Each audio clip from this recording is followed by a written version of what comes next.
Today's goal is 100 berries.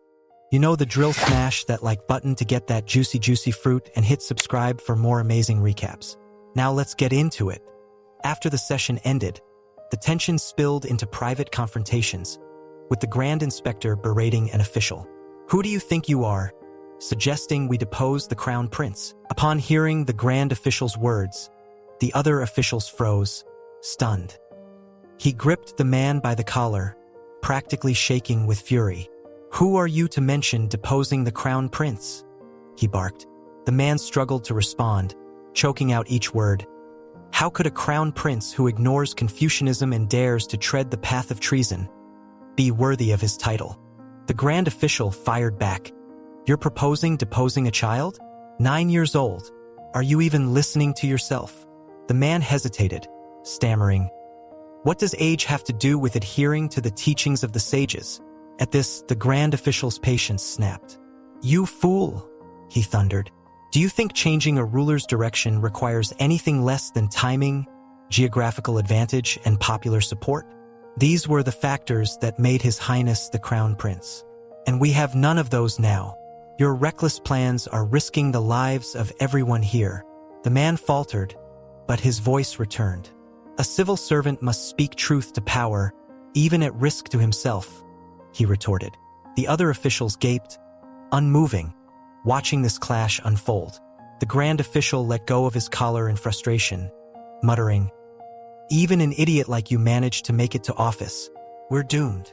Meanwhile, Jin Ho, in his quarters, sighed deeply. "I knew this would blow up. But this bad? Why does the chief minister always oppose me? They're all so stuck, constantly digging up old arguments," he thought, pacing back and forth. Then he stopped. "Wait. From their perspective, it actually makes sense. If someone asked me to drop agriculture in favor of commerce, I'd react the same way." Calming himself, he took a deep breath and closed his eyes. Outside, the servants knew the Crown Prince was furious. "Do they think I don't know how to write a memorial myself?" Fuming, Jin Ho seized a pen and began writing, carefully crafting each word. "Fine, I'll show them real humility."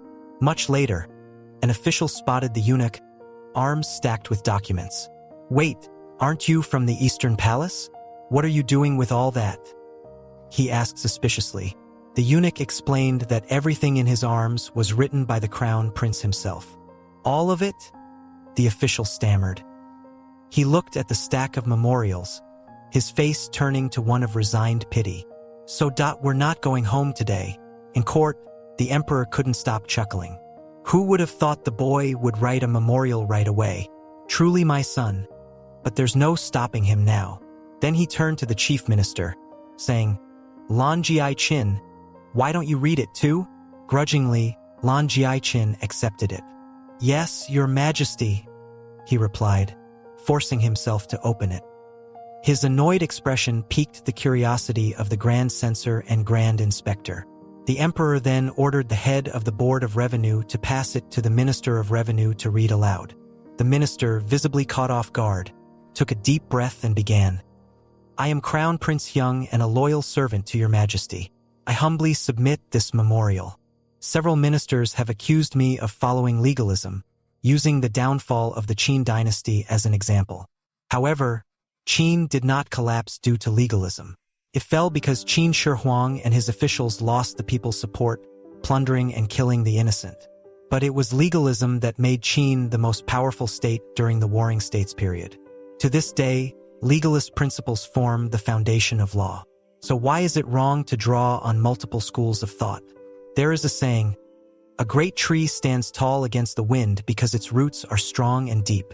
For our young nation to become a great tree, we must accept various ideologies to deepen our roots.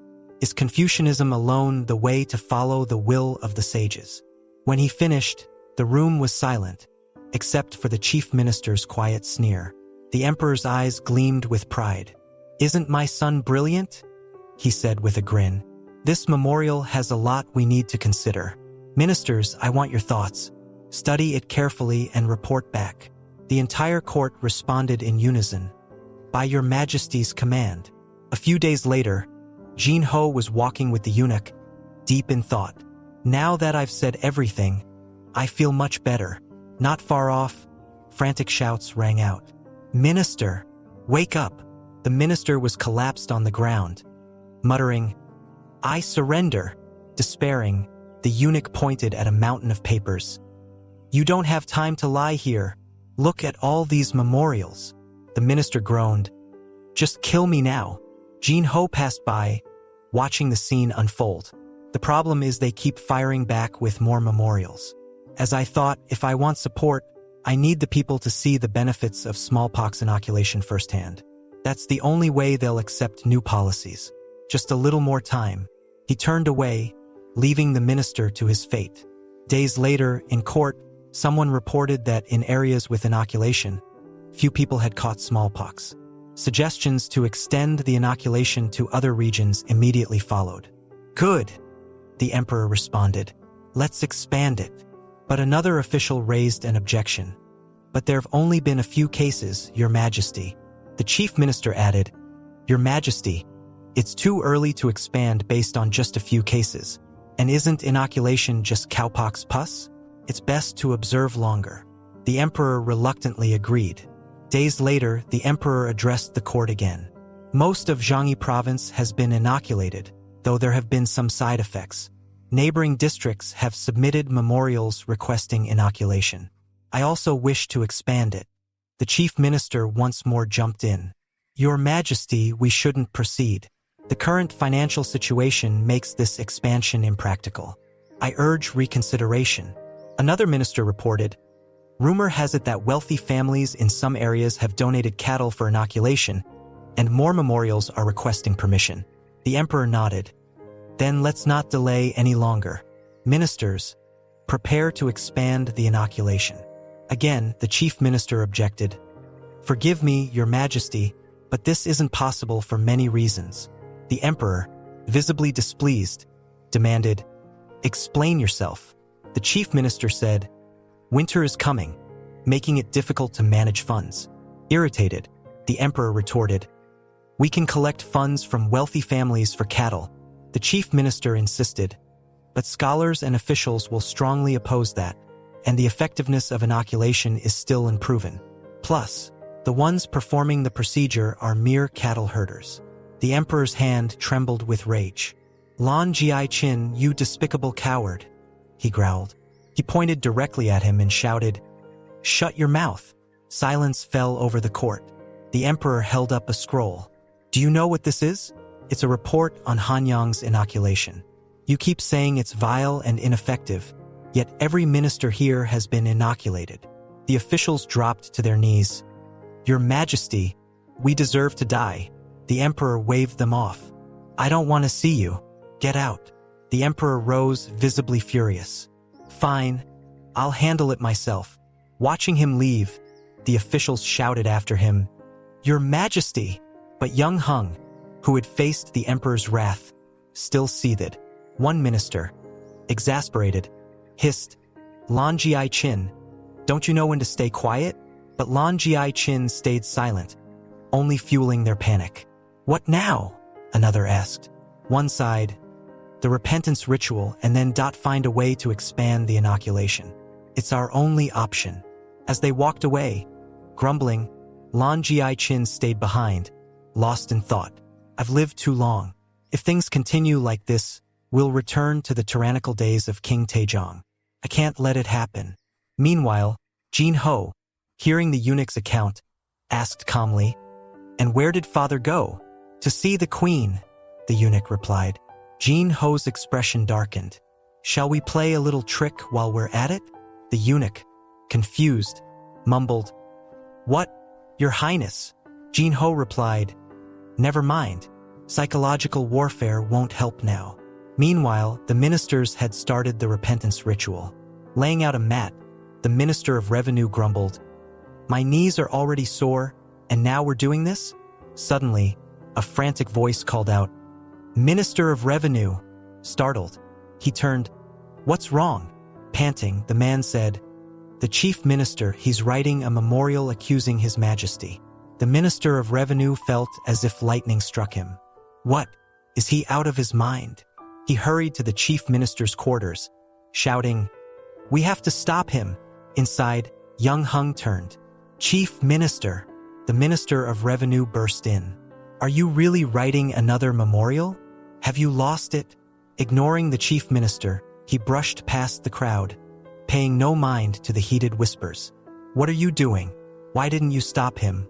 Do you want blood spilled? One demanded, frustration sharp in his voice. Another responded calmly, I didn't stop him because I understand his reasoning. A true scholar of integrity must stand firm. True to his word, Young Hung took the memorial and presented it to the emperor. Its contents read as follows. I, Chief Minister Ryo Young Yoon, humbly submit this memorial to your majesty. The court, true to its name, is the heart of governance, where the decisions shaping a nation take form. Thus, policies must be considered carefully before implementation, and consistency from beginning to end is vital. If we cannot maintain consistency, how can the people trust the nation? Regarding the smallpox inoculation, your majesty's decision has wavered. Initially, we agreed to a trial in Hanyang to observe its effectiveness before any nationwide expansion. You consented, yet after a few voices suggested broader application, your majesty altered course. How can that be called consistent? Policies should be implemented only when the monarch and the ministers are in agreement. Why? Because a monarch cannot possibly consider every matter in detail. Your majesty must consult with the ministers and heed their recommendations. To act unilaterally in politics echoes the behavior of a tyrant, not a king. If tradition allows tyranny, what fate awaits the Joseon dynasty? To prevent this, consensus between the monarch and ministers is essential, no matter the cost. For the future of the Joseon dynasty, I implore your majesty to reconsider the decision to expand smallpox inoculation nationwide, for I believe it to be ineffective. However, should it prove otherwise, I, Ryo Young Yoon, am prepared to offer all my assets. The entire court fell silent when the emperor finished reading the memorial. Not a soul dared to speak until he broke the silence. Have you all read this? They responded cautiously, Yes, your majesty. Faces dripped with sweat, and none dared to raise their heads as tension filled the hall. After a moment, the emperor's tone turned icy. When have I ever ruled autocratically?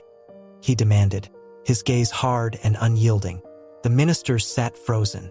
I ask again, when have I ever ruled autocratically? The hall turned colder than the morning air outside as the emperor's fury mounted.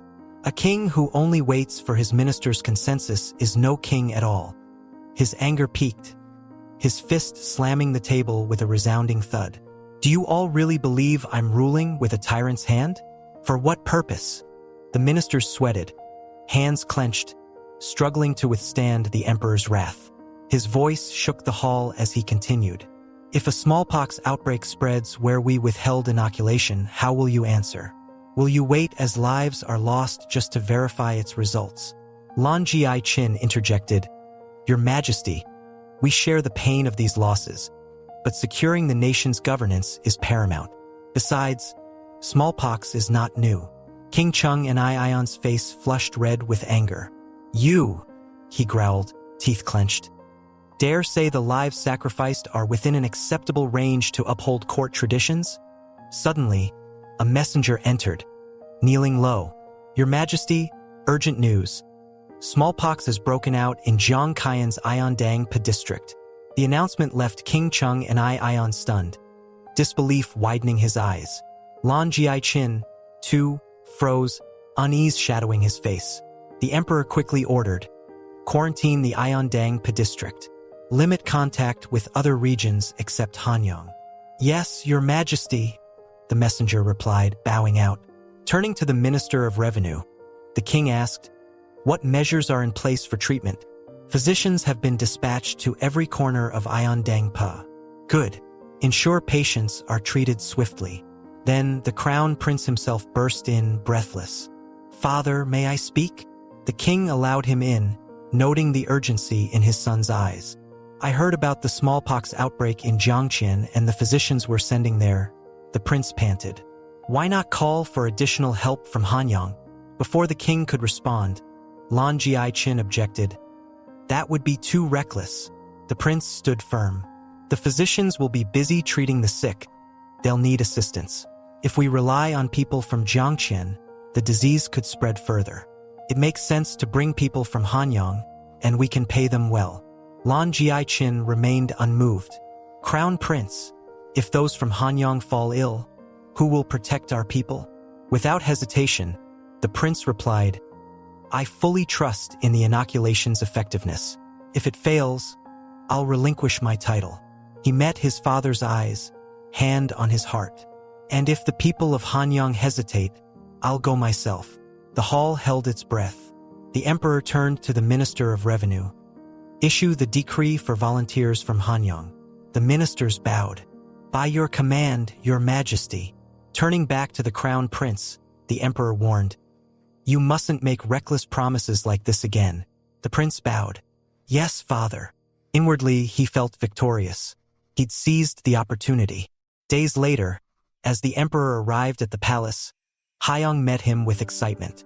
Father, you're here. The emperor replied, Yes, Haiyang. Have you heard from Jiangchul? Haiyang hadn't but eagerly listened as his father shared the news. Since the initial cases, there have been no new infections. Overjoyed, Haiyang's eyes sparkled. Just as I hoped. The emperor smiled, pride evident. You've proven your commitment, even to a method others dismissed. I'm proud of you. Basking in his father's praise, Haiyang thought, I've won, Lan Jiaqin. Slowly, I'll outmaneuver you. But the emperor's voice cut through his thoughts. Haiyang, I'm planning to execute Lan Jiaqin. Haiyang was stunned, his mind reeling. And I'm considering dealing with those who sided with him, the emperor continued.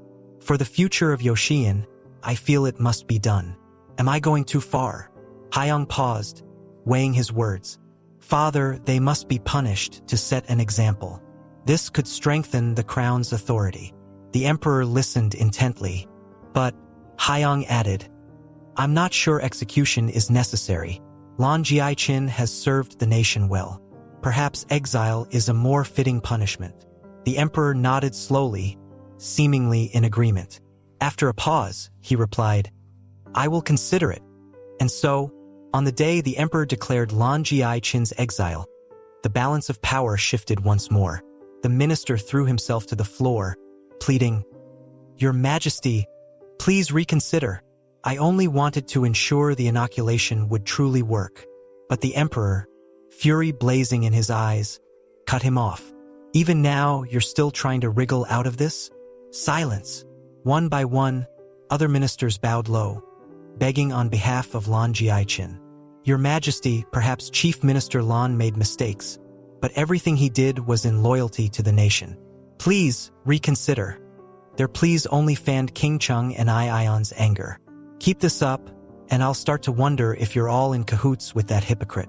Don't test me. One minister, undeterred, stood his ground. Your Majesty, condemning an innocent man is unjust. Matters of state require consensus between king and ministers, as the sages taught. Agreement is the cornerstone of monarchy. The emperor's face turned crimson as he exploded, pointing furiously at the ministers kneeling before him. You hypocrites! Are you opposing me because you're following the sages? Or is it to feed your own greed? You don't want balance. You want me to be a puppet. At that moment, Lan Jiaqin, feeling the pressure, dared to raise his head. Your Majesty, I never intended dash. But before he could finish, a figure in purple robes stepped forward. Your Majesty, Jin Mu of the Royal Guard awaits your command. Without missing a beat, the emperor ordered, Jin Mu, take these hypocrites and throw them in the dungeon. Lan Jiaqin, along with the Grand Inspector and Grand Censor, must be imprisoned. As the guards dragged them away, they shouted desperately, Your Majesty, this defies the sages. This is what the inoculation has brought. Meanwhile, those who had previously called for the crown prince's deposition faced dire consequences. One found guilty of treason, shackled and exiled 1,000 miles for misleading the monarch. Lan Jiaqin's family, along with those of the Grand Inspector and Grand Censor, were demoted to commoners with 80% of their assets seized. Haiyang couldn't help but smile. But they're still alive, aren't they? With the opposition exiled, time rolled on, bringing spring. Sitting on his throne, King Chung and Ion surveyed the court. Everyone's here today. I have an important announcement. Whispers fluttered through the room. How had the crown prince managed all this? Could jump rope really change a person? For the Joseon dynasty's future, I intend to launch a significant reform. The emperor set down a reform proposal booklet, his excitement plain as day. Ministers gasped, everyone but Hyong, who wore a tired expression. So it begins, he thought. Weeks earlier, while Hyong was sound asleep, he'd heard his father's voice at his door. Hyong, are you awake? Rubbing his eyes, Hyong sat up. No, father.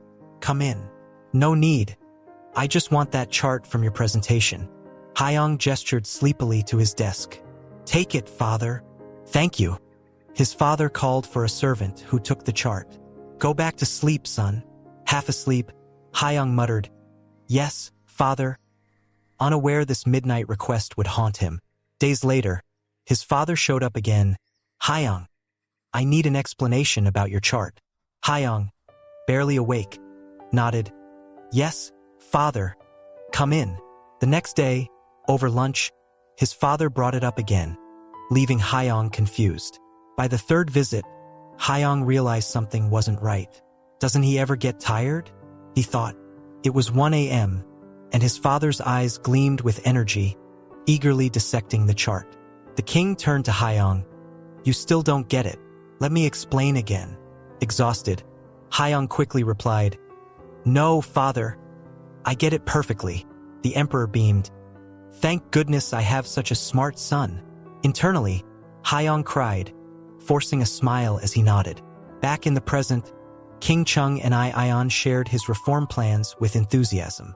Review this plan thoroughly, address any issues, and suggest improvements.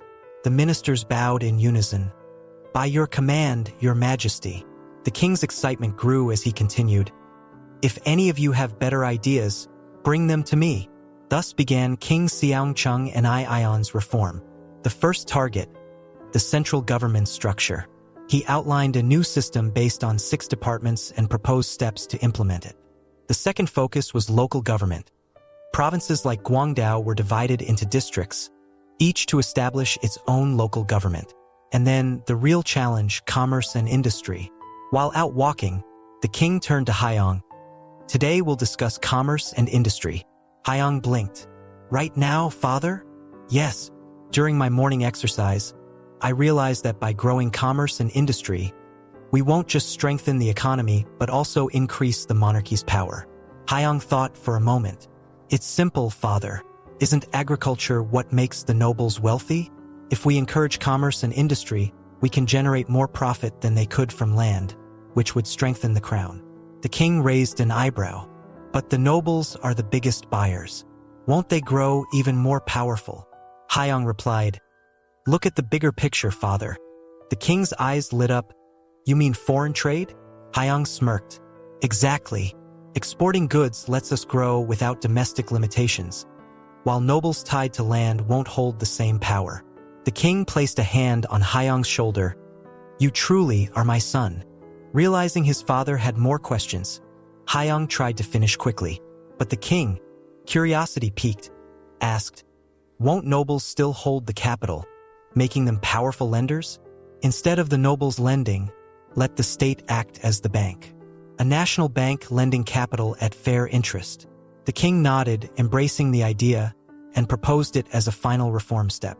This great reform led to an explosion in government roles, requiring a constant search for talented people. Sejong even reformed education, ensuring commoners could access basic schooling. But with new policies came fresh problems. Kingdom-wide adjustments took years to settle, and it wasn't until 15 years later that the reform was fully in place. Historians would call it the reform of the Year of the Dragon. When the reforms completed, the king turned to Hyong. Thanks to you, our people's lives will improve. Hyong grinned, giving a thumbs up. No need for thanks, father. I'm just glad to help. The king laughed heartily. You rascal! Hyong chuckled. Father, why don't you let me handle some of this? You don't need to do everything. The king ruffled Hyung's hair. This is a monarch's duty, son. I must understand it myself. Pouting, Hyung sighed. I didn't mean it like that. I can work with the ministers and report to you. The king asked thoughtfully, which is more effective, learning by doing or just hearing it from someone else? Hyung was taken aback, but the king continued, I refuse to be a passive ruler. He laughed, heading inside, leaving Hyung in awe. Some things can't be predicted, he realized. Later, the familiar call echoed. His Majesty has arrived. The king entered, and Hyung greeted him respectfully. Father, you're here. The king smiled. I was reviewing your chart, and something's been bothering me. Hearing chart, Hyung tensed up, but the king continued. Not about the reforms this time. Hyung sighed, still wary. What is it, father? The king pressed. In your presentation, you mentioned several policies but skipped the military. Why? Hyung froze, then smirked. The king noticed and muttered, Crafty kid. Hyung replied, If I bring up the military, it'll stir things up even more. Then he countered, What do you think of our current military, father? The king answered thoughtfully, We're not yet stable. We need a stronger system to protect Yushin. Hyung nodded. Exactly, and I think we need to build up our naval forces. The navy? The king questioned. Yes, father. Our ships are too small and our forces undertrained. Even reaching Tsushima Island is risky. The king agreed. We must strengthen the navy. But the budget? Hyung, confident, offered. I have a solution. Mining stone. Stone? The king asked, puzzled. Soon, decrees flooded the land, calling skilled miners to the ministry. People speculated, wondering if this was a push for gold. Inside the court, the king calculated. A stable currency supply of gold, silver, and copper is essential. Hyung, deep in thought, spoke up. Father, we'll also need iron, sulfur, limestone, and coal. The king, intrigued by this unfamiliar term, asked, What is coal? Hyung launched into a detailed explanation. Coal is what's left after trees break down and compress over time into a rock-like material. It burns hotter and more efficiently than wood, which means we can avoid tearing down more forests. The king's curiosity only grew. Really? That's impressive. And what's your plan for limestone? Limestone is crucial for construction and iron smelting. Construction. The king raised an eyebrow. How does limestone fit into that? Hyung hesitated slightly, replying, Forgive me, father. I need to research that a bit more. But it's widely available, so gathering it should be easy. Inwardly, Hyung thought back to modern times, recalling that iron, coal, and cement were the backbones of industrial development. Without these resources, how can any industry grow? One minister chimed in, Crown Prince, forgive me, but Joseon doesn't have sulfur mines. That's why we always import it from Hua. Hyung responded confidently, But are we sure we don't have any sulfur deposits? It's hard to believe we're the only ones missing it. Maybe the mines are in remote places, but sulfur is crucial for making gunpowder. If we rely solely on imports, we could face serious problems down the line. The ministers were visibly shaken. It was only now they understood the stakes. The king nodded firmly. Then we must conduct a full investigation. Another minister agreed. Yes, let's have the miners focus on locating sulfur during their digs. Feeling accomplished, Hyung thought, nothing like invoking national defense to speed things along.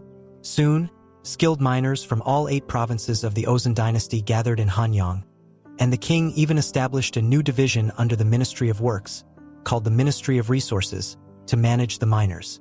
The minister in charge addressed them. Your mission is to travel across Ozan and search for the minerals on this list. Do well, and you will be handsomely rewarded. The miners shouted in unison, We will do our best. At that moment, the king himself arrived. His Majesty has arrived. The miners immediately bowed low. The king gave them a warm smile. The work you're about to undertake is vital. The prosperity and strength of our kingdom depend on your success, so I urge you all to give it your best. The miners chorused, Yes, your Majesty, we'll give it our all. The minister handed out lists of minerals to the miners, who examined them closely. One miner, reading aloud, stumbled. Coal? What's that? Another miner, who had heard rumors, chimed in. It's this black rock that catches fire. Burns like wood, but hotter. The first miner looked skeptical. A rock that burns? Strange. Moving down the list, they came to sulfur. Do we even have sulfur in Joseon? They also noticed an additional note. Report immediately if you find a shiny black rock that resembles obsidian but is more brittle. It's called graphite. Before long, a large shipment of minerals was brought to Hyong, who beamed with satisfaction. They've done well. We now have everything we need. Just then, a messenger approached. Your Highness, we have news. The envoy from the Ming dynasty has returned. Overjoyed, Hyong exclaimed, Finally! Inside the court, a table laden with books and maps was set in the center. A minister examined them, astonished, while the king picked up a large piece of paper, frowning. What is this map about? Father, I requested these, Hyong explained quickly. They're records and maps from Zhang He's expeditions, essential for governing our nation. The Minister of Revenue added, I've heard of Zhang He, a eunuch who led vast sea expeditions under the Ming Emperor Yongle. Some say he even reached as far as Southeast Asia and Africa.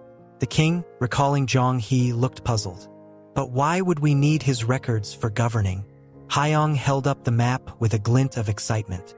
Father, this map is priceless. His father and the minister exchanged puzzled looks, clearly not understanding. Frustrated, Hyong continued. Do you remember the trouble we had importing buffalo horns? The Minister of Revenue looked as though he were trying to remember. Buffalo horns?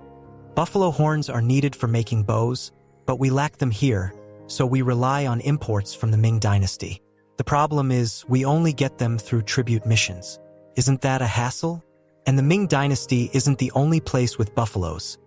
Dai Viet and Siam also have plenty, but we don't trade with them because we don't know how to reach them. A collective went through the ministers as the realization set in. Encouraged, Hyong continued. But with this map, we can find those nations and trade with them, avoiding unnecessary costs.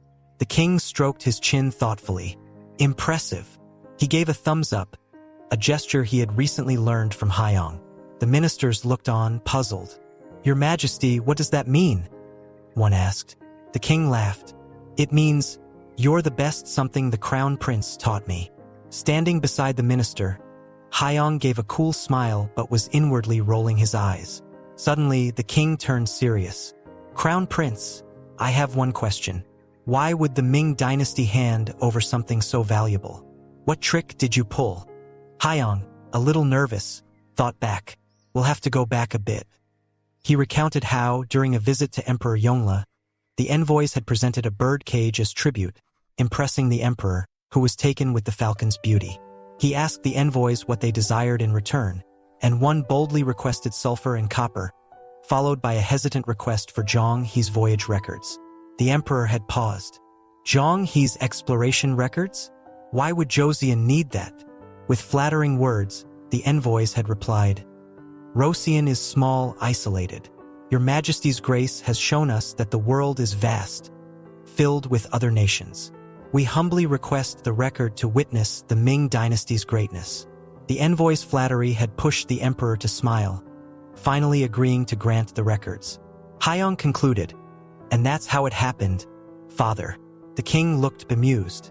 Well, they worked hard for it, but why would the Ming give up something so valuable? Could there be an ulterior motive? The Grand Censor, looking uneasy, interjected. Your Majesty, something seems off about this record.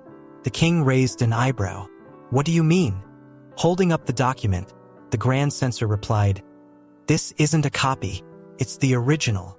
The court fell silent, ministers stunned. The original record?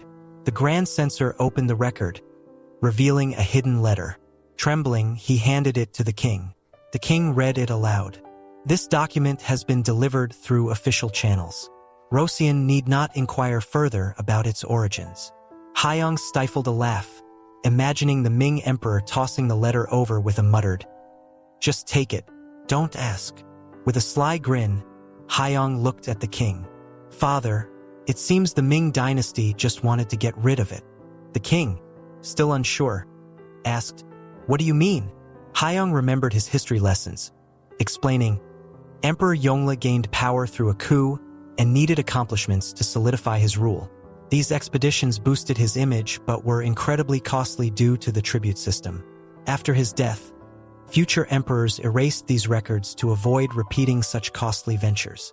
The Minister of Public Works, concerned, asked, "If it's so costly, shouldn't we avoid it too?" Haiyang quickly replied, "It's different for us. The Ming relied on a tribute system which we don't need to replicate. Instead, we can pursue bilateral trade." The ministers looked at each other, confused. Bilateral trade? Once again, Haiyang introduced a fresh idea. He grinned. "It's the opposite of the Ming's tribute and gift model. We'll swap goods both countries genuinely need." The king's curiosity piqued. "Tell me more." Haiyang nodded. "In short, we run it on straightforward trade. The court will handle transport, securing routes, and collect taxes to keep trade profitable. This way, we can import essentials at lower costs and stabilize prices since we'd control the supply." King Sejong pondered this, while the Minister of Taxation looked skeptical. Essentials? Foreign countries even have such goods? Ozan already produces top-quality items. Without missing a beat, Haiyang asked, "Do you all know about pepper?" The Minister of Public Works snapped his fingers. "Pepper, right? I nearly forgot about that." Haiyang suppressed a sigh. These people have no idea how bland life is without it. He continued, "We barely get pepper from Arab merchants, which is why it costs a fortune." A minister raised an eyebrow. "But isn't that risky? If we import too much, people might overspend, and our wealth will leak out." The Minister of Public Works shrugged. "Sure, but if we block it, smuggling spikes, prices soar, and bribery spreads like wildfire." Another minister agreed. "True, the more prosperous Roshan gets, the better life becomes. Right?" Everyone nodded. "Agreed." Haiyang spoke up. "Minister of Taxation, where are the other items I requested?" "In storage," the minister replied. Haiyang turned to his father. "May I bring them to the East Palace?" King Sejong granted permission. The Minister of Taxation added, "There are still 20 chests left, Your Highness." "Really?" Haiyang opened one and exclaimed, "There's more than I thought." Curious, the minister asked, "What is it?" "Sugar," Haiyang replied with a smirk. "Sugar? Cane sugar?" the minister asked, wide-eyed. Haiyang recalled his teacher, Samchin Pa, mentioning how valuable sugar was back in the day a true luxury. The ministers gawked. "Sugar? That pricey?" King Sejong looked mildly shocked. "Even as the crown prince, you're living lavishly, aren't you?" Haiyang chuckled to himself and turned to the Minister of Taxation. "Do we have the price listed?" "How much?" The minister checked, his eyes widening. "Sugar? It's 20 taels of silver." Everyone gasped. King Sejong's jaw dropped. "Is that right, Minister?" The minister stammered. "In total, 201 worth of silver, Your Majesty." Once again, the court was stunned. That kind of money couldn't buy a pinch of sugar at the market. How is this possible? Samchin Po's words echoed in Haiyang's mind about how isolated Joseon was, completely unaware that the Ming had turned sugar into a mass-produced commodity. "So, that's how I got it at dirt-cheap prices," he said. King Sejong beamed. "I'm proud of you, knowledgeable and thrifty, just as a crown prince should be." The Minister of Public Works, however, wasn't so sure. "But we have honey and grain syrup, why bother with foreign products?" Another minister chimed in. "Honey is scarce, and grain syrup depends on the harvest. Why make it harder than it has to be?" Sparks flew between them as they locked eyes. "It's not about convenience," one minister shot back. "If we keep importing, we'll become dependent." "Better than letting smuggling take over," retorted the other. Haiyang interrupted. "Has anyone here actually tasted cane sugar?" Confused looks. One said they tried it once. Another only tasted it after passing the state exam. Some hadn't tasted it at all. Hyang sighed. Our joseon is poor, isn't it? King Sejong overheard. What did you just say? Oh, nothing, father. Hyang changed the subject. Since we now have plenty of sugar, why don't we share it with court officials and reward palace servants? Reward with sugar? Murmured the ministers. Hyang nodded. Those who've devoted themselves to the nation should be recognized. Soon, palace servants and officials received sugar as a reward, and the ministers agreed to sell the stockpile. Days later, the king indulged in his newfound sugar stash, much to Hyang's amusement. Father, you're eating sugar again, Hyang exclaimed. Look, your belly's growing. The king, unbothered, replied, I was planning to skip dinner, but what if you get diabetes? Hyang pressed. The king waved it off. I know. Their playful argument was cut short by a call from outside. Your Highness, the ministers are here. Clearing his throat, the king called out, Let them in. The doors opened, and 3 ministers entered, each exuding a commanding presence. Hyang looked on, intrigued. Who are these guys? The king began. As you know, the left minister has retired. I've decided on new appointments. Turning to Hyang, he continued, This is likely your first time meeting them. Let's have introductions. The first stepped forward. Mensa Yoon, right minister. Next, Hong Hai, new left minister. Finally, Remix, prime minister. Hyang's mind raced. Could it really be them? His excitement grew. If they're here, that means. Meanwhile, the king addressed the ministers, turning to the Minister of Public Works to discuss water measurement. Your Highness believes we need more precise tools. Zhang Ainshin, take charge, the king ordered. Lost in thought, Hyang could hardly contain himself. Is this Zhang Ainshin's grand entrance? The Avengers? Later, in the Eastern Palace, Hyang was busy writing. Finishing up, he clenched his notes with pride and hurried to the door. Let's go to the royal infirmary, he said eagerly. The servant bowed. Yes, your highness. Arriving at the infirmary, Hyang's excitement waned. So, Zhang Ainshin isn't here? A guard replied. He's at the water clock, your highness. Hyang's face fell. Oh no. Seeing his disappointment, the guard offered to summon Zhang Ainshin, but Hyang shook his head. No need. Busy people shouldn't be summoned for no reason. He's at the water clock, you said. Yes, your highness. Without delay, Hyang headed for the water clock. When he saw the huge contraption, he marveled. Wow, it's even bigger than I imagined. Nearby, a man muttered, deep in thought. No, that won't work. Hyang approached him. Hey, are you Zhang Ainshin? The man bowed. Your humble servant greets the crown prince. Humble servant? Hyang smirked. People might curse you if a 5th-rank official still calls himself that. I wouldn't dare, Zhang replied. Hyang waved it off. Forget it. I saw you frowning at the water clock. What's the issue? It's the measurements, your highness. Calculating them all is proving challenging.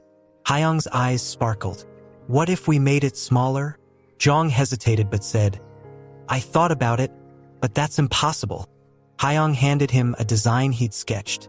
Here, take a look. Zhang's jaw dropped as he opened it. A pendulum-powered clock? When he finished, Hyang grinned. So, what do you think? Did you draw this yourself? Honestly, 30% is from the West. Actually, it's 100% from the 21st century. Can you make it? Zhang replied. I'm not sure, but I'll try. Hyang beamed. Great, let's start right away. Zhang turned to leave but stopped. I'm afraid I can't start immediately. I have another task. Hyang's mood soured. I'll take care of it. Zhang blinked. Excuse me, I'll handle it. Just start on the clock. Hesitant, Zhang said. Is that really okay? I could lose my head. Don't worry, Hyang assured him. Know anyone skilled with calculations? Zhang listed a few names, and Hyang clapped. Got it. Leave everything else to me and start working on this. After visiting Zhang, Hyang went to see his father. The king raised an eyebrow. What brings you here? Hyang, undeterred, said, Father, I need to enlist a few people. A few? The king echoed. The king raised an eyebrow. You want to enlist people? Hyang nodded. Yes, I need a few key people. Lord Dung Cho from the Ministry of Public Works, Lord Dung Easy from the Hall of Sages, and Lord White Trio from the Ministry of Justice. The ministers exchanged shocked glances. But Hyang wasn't done yet. I'll also need some skilled craftsmen from the military, and Lord Zhang Ian Shin from the Royal Infirmary. The Minister of Public Works quickly interrupted. Your Highness, those are, well, they're very important people. The king turned to him. Why so surprised? Is there an issue with them? The minister hesitated. No, Your Highness. Forgive me, but these individuals are essential in their departments. Without them, it'll be tough to manage state affairs. I understand the Crown Prince's goals are important, but national priorities come first. The king looked back at Hyang. Why do you need these people? Explain. After a moment of thought, Hyang replied, I want to invent things that'll make Ozen stronger. The king's curiosity deepened. Go on, Hyang clarified. I have several inventions in mind to strengthen Ozen. Right now, I have about 10 designs in my study at the East Palace, but they're just the basics. I need precise calculations to make them work. That's why I need experts in mathematics. He added, if they help me, they'll become pioneers who'll contribute to Ozen's wealth and military power, making us strong like a tiger with wings. Seeing Hyang's confidence, the king looked slightly puzzled. Really? A nearby minister looked equally bewildered, unsure of the crown prince's full intentions. The next day at the Eastern Palace, 3 officials gathered, deep in discussion. The first to speak was Lord Dung Yizi. Been a while, Lord Jiang. Lord Jiang nodded. Yes, Lord Dung Yizi. Long time no see. Lord Dung Yunji turned to him. I hear the crown prince has you working on a clock. Is that true? Lord Jiang held up the design. Yes, this is the clock he sketched. As they studied the drawing, Lord Yung Iji noticed something. So, this design has a single time system for the whole day. Razan has always used a different setup for day and night. Won't this confuse people? At that moment, Hyang pushed open the door and entered. Everyone stood and bowed. Your humble servants greet the crown prince. Hyang, hearing their concerns, replied, the current timekeeping system changes with the seasons. It's inefficient. A single, unified system would be easier for everyone, wouldn't it? The officials nodded. True, but, Your Highness, why have you called us here? Without a word, Hyang set a thick stack of papers on the table before them. Would you mind helping me with some math problems? In his hands were sheets of calculations he'd prepared, his bright smile making the officials uneasy. Lord Zhang Ian-su of the Royal Infirmary and Lord Li from the Ministry of Justice were stunned, eyes wide as the prince handed out the problems. When it was Lord Yungichi's turn, he frowned nervously. What is this?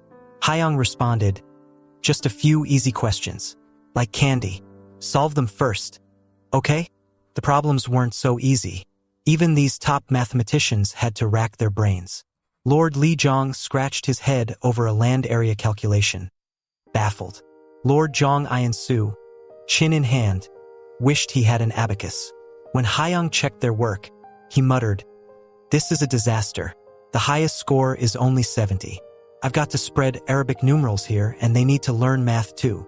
He scratched his head. But I'm too busy to teach them. What now? Then he had a light bulb moment. If that's the case, I'll find some Arab mathematicians. 1 month later, at Tuchin Hall, the crown prince proudly unveiled his pendulum clock to his father. The king and ministers were stunned. With a confident smile, Hyang announced, this clock is to replace the water-powered ones. It'll be in the palace and all 6 ministries, so everyone in Ozen will know the time. The king, smiling broadly, ordered the Minister of Public Works, install this in the palace and all 6 ministries. The minister responded, yes, Your Highness. Other ministers, delighted, whispered among themselves, the crown prince has invented something remarkable again. Life will be so much easier. But the excitement didn't last. Once the new clocks were installed, The minister, struggling to adjust to the new time system, began showing up late to meetings at Tuchin Hall, much to the king's frustration. When they finally arrived, the king pointed at the clock. "Minister of Personnel, Minister of Households, what time is it?" Both ministers, ashamed, could only stammer apologies, practically begging forgiveness. Over at the Ministry of Rights, the head of the ministry was fuming. "Why isn't this task done yet?" A subordinate, bowing his head, pleaded. "Please forgive me, my lord. Just a little more time." The head's face hardened. "How is it not done? You promised it by 5 p.m. The subordinate had no answer, bowing again. "I'm terribly sorry, my lord." Over at the Ministry of Public Works, things were no different. The head demanded, "When will this report be finished?" The terrified officials responded, "If we may, we'll work until 7 p.m. to complete it." The head raised his voice. "Are you serious? It's 7 a.m. now, not p.m. Are you all slacking off?" The officials protested. "No, my lord, we wouldn't dare." Outside, at a tavern near the Eastern Palace, even the commoners were frustrated. "This new clock system is a curse. Who came up with it? I want to find them and give them a good thrashing." One man, throwing back his drink, grumbled, "That useless minister of public works. I quit." As the king strolled with Hyong, he said cheerfully, "Thank you, Hyong." Hyong looked up, confused. "For what, father?"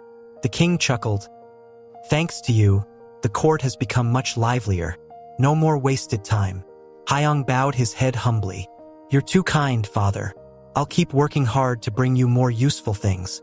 The king ruffled his son's hair, laughing. "You're too modest.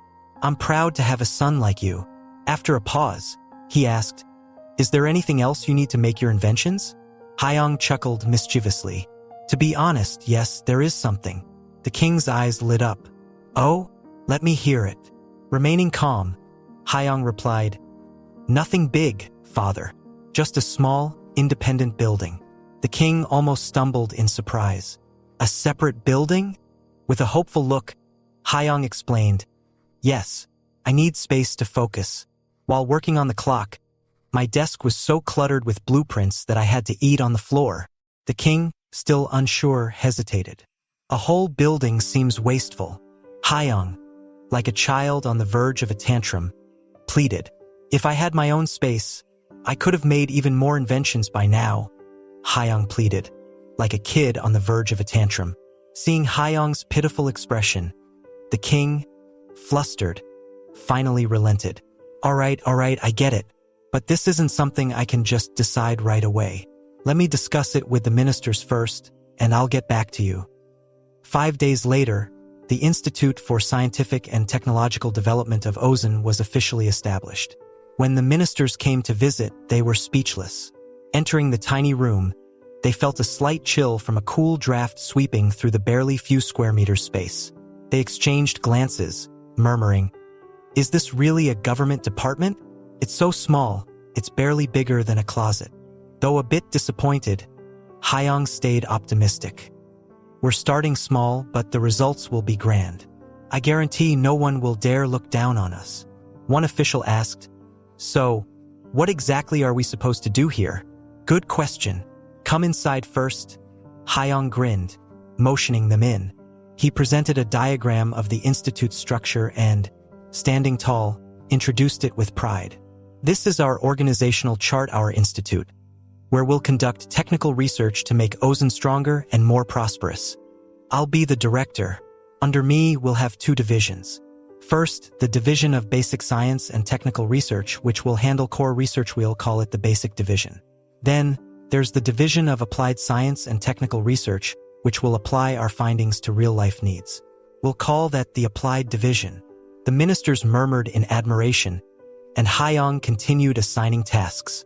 Lord Dong, Lord YG, and the Minister of Public Works will join the Basic Division, while Lord Li Chan will head the Applied Division. Lord Jiang will oversee military supplies and manage craftsmen from various departments to produce the necessary tools for research. One official, still unsure, asked, "I get it, but what exactly will we be working on?"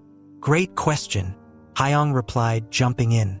The basic division will use mathematics to explore fields like metallurgy, chemistry, architecture, and more. The applied division's job will be to advance these results, elevating them based on what the basic division finds and existing knowledge.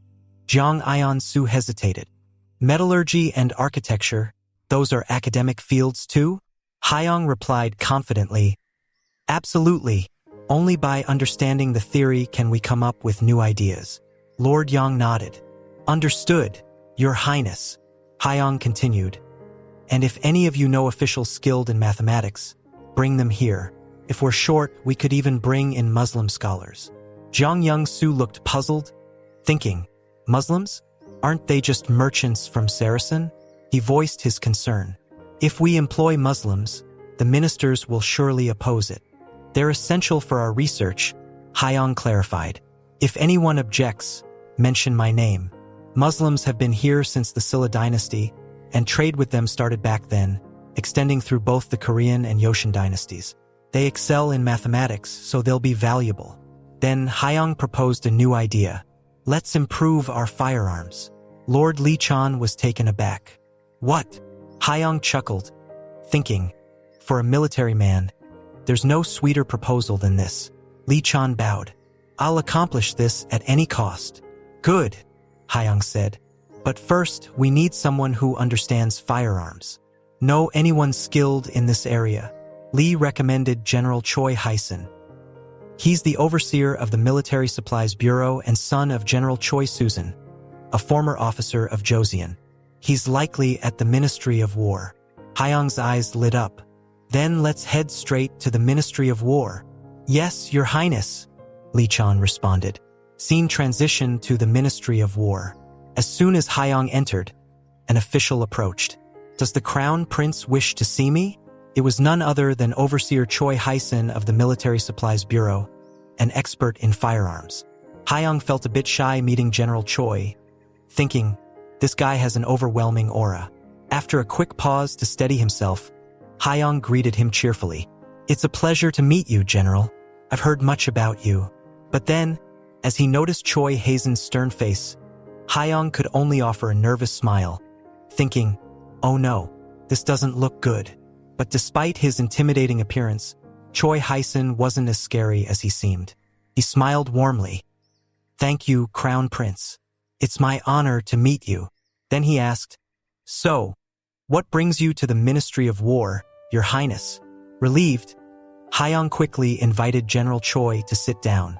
He then made an offer to both Lord Lee-chan and General Choi Hyson.